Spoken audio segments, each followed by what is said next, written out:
Salut YouTube, j'espère que vous allez bien. La fin d'année approche, le retard de mes vidéos ne fait que s'accumuler, tout va bien. Souvenez-vous, il y a 8 mois, j'avais testé la Mi Watch Lite, donc c'était une de mes premières vidéos. Je vais quand même bien apprécier cette petite montre. Ici, on va tester la Redmi Watch 2 Lite. Ça a changé un petit peu de nom, mais en fait, c'est la suivante, le nouveau modèle. Alors, qu'est-ce qu'elle nous raconte? Ça, c'est tout de suite après. Mais tout d'abord, je vais vous demander de vous abonner, d'activer la petite cloche, de me mettre un pouce et de me mettre le commentaire à la fin de la vidéo. Allez, on envoie ça.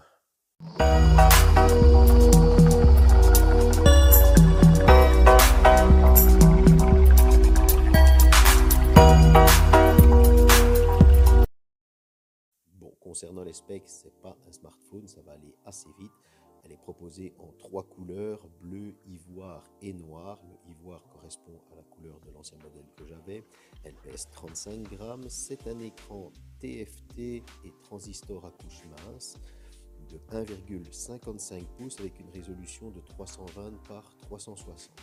Niveau capteur, on a un capteur optique de fréquence cardiaque, un accéléromètre, un gyroscope, une boussole électronique GPS, GLONASS, Galileo et Bain.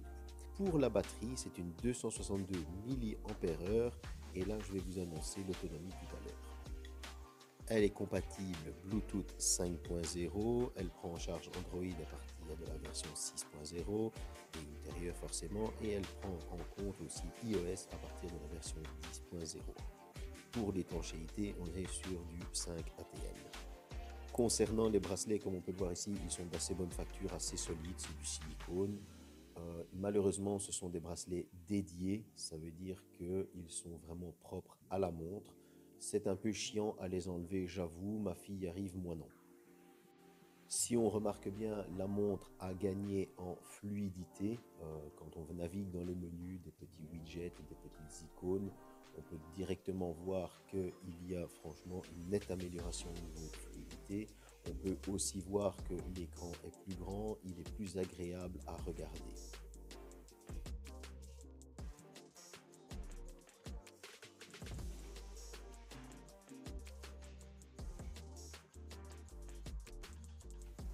Concernant la fréquence cardiaque, j'ai pris à intervalle de 10 secondes le temps de changer le bracelet.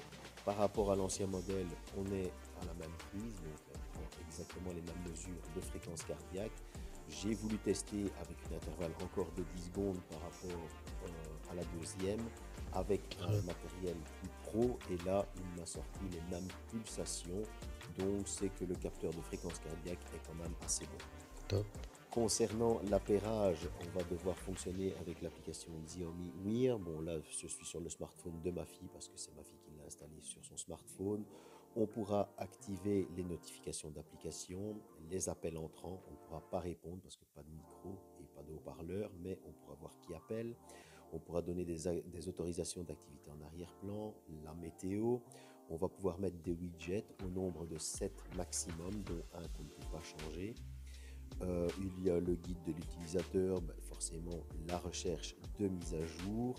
Voilà, c'est assez complet, je dirais. Maintenant, si on va dans la partie entraînement, la montre a son GPS propre qui vous permettra de ne pas embarquer votre téléphone avec vous.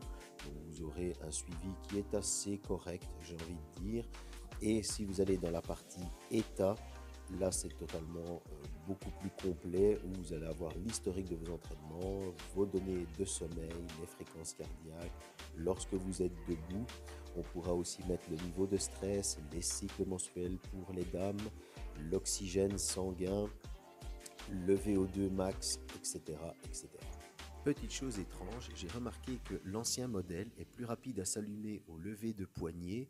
Mon ami Yannick a testé aussi cette montre et avait le même souci par rapport au Redmi Band qui lui était aussi plus rapide à s'allumer au lever de poignet. Je pense qu'une petite optimisation logicielle serait la bienvenue. Bon, niveau autonomie, sa concurrente directe est sa petite sœur, la Mi Watch Lite, qui est sortie il y a presque un an. Cette dernière arriva à tenir entre 2 et 3 semaines, 2 semaines et demie même et 3 semaines, ce qui n'est pas rien. Ici, avec une batterie de 262 mAh, vous allez tenir la semaine et demie, c'est-à-dire 10 jours. On est dans ce que le constructeur a annoncé, c'est pas mal du tout.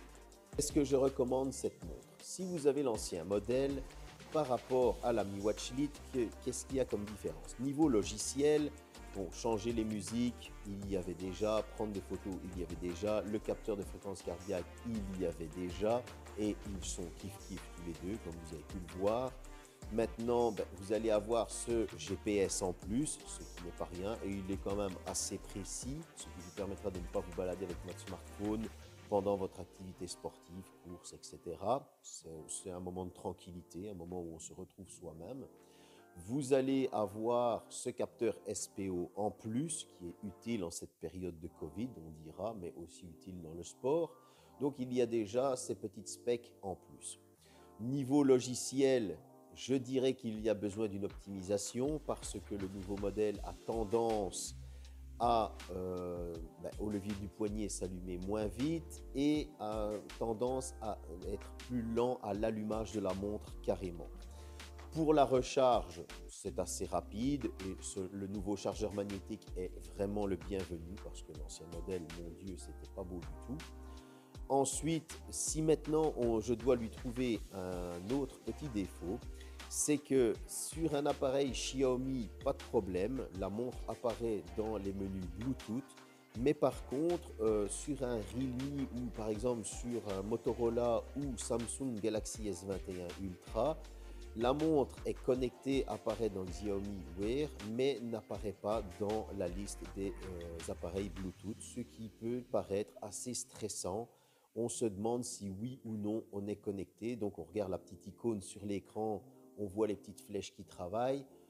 Mais voilà, ça c'est un autre petit défaut que j'ai remarqué, petit défaut qui n'apparaissait pas avec l'ancien modèle. Je pense encore une fois que cette montre est un bon petit modèle, elle est à 69 €, je vous mettrai le lien dans le descriptif, mais elle a besoin d'une optimisation logicielle et j'espère que Xiaomi va pas tarder à la sortir.